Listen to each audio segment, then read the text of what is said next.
જય સ્વામિનારાયણ. આજે વાત કરવી છે માનવતા. ગાંધીજી દક્ષિણ આફ્રિકાની અંદર રહ્યા હતા. ત્યાં રંગભેદની ખૂબ મોટી દૂષણ અને મુશ્કેલી હતી. કાળાઓ ધોળાઓનો મોટો ભેદ હતો. ગાંધીજી ક્યારેય પણ આવો ભેદ ન કર્યો હતો. તેમને બે ખંડ વાળું મકાન હતું. એક અંદરનો ખંડ, એક બહારનો ખંડ. ઠંડીનો સમય હતો.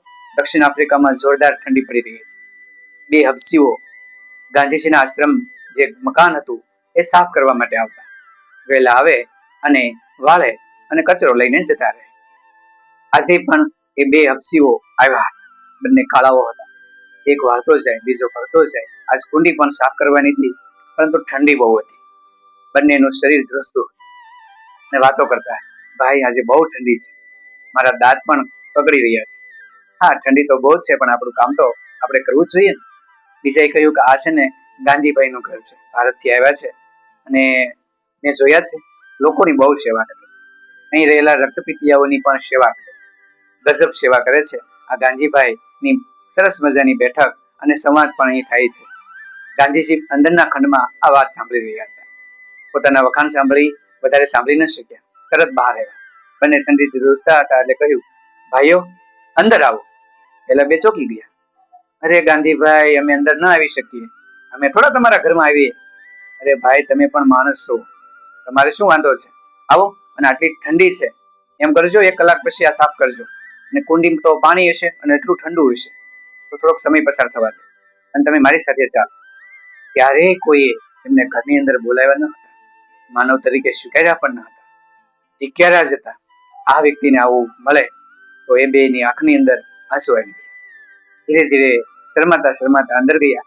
ગાંધીજીએ એની નજીક બેસાડી અને કીધું, ચા પીશો? ઠંડી ખૂબ છે.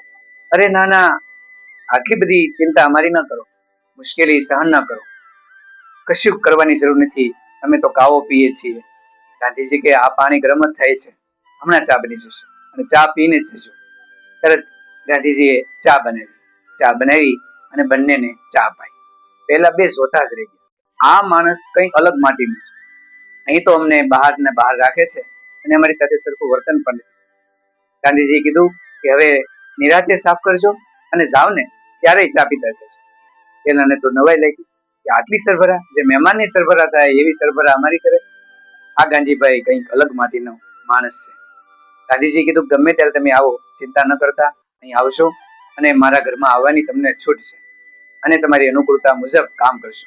ત્યારે બંને ભાઈઓ કીધું કે અમે તો અમારા સમય પ્રમાણે જ કામ કરશું, નહીતર તો અમારી આદત બગડી છે. પણ તમે અમને અંદર લાવ્યા, ચા પાઈ, તમે કંઈક અલગ છો. અમે તો ભગવાનને નથી જોયા, પણ તમને જોઈને એવું લાગે છે કે ભગવાન કંઈક આવા હશે. આમ કહી બંને ગાંધીજીને પ્રણામ કર્યા અને પોતાના કામની અંદર લાગી ગયા.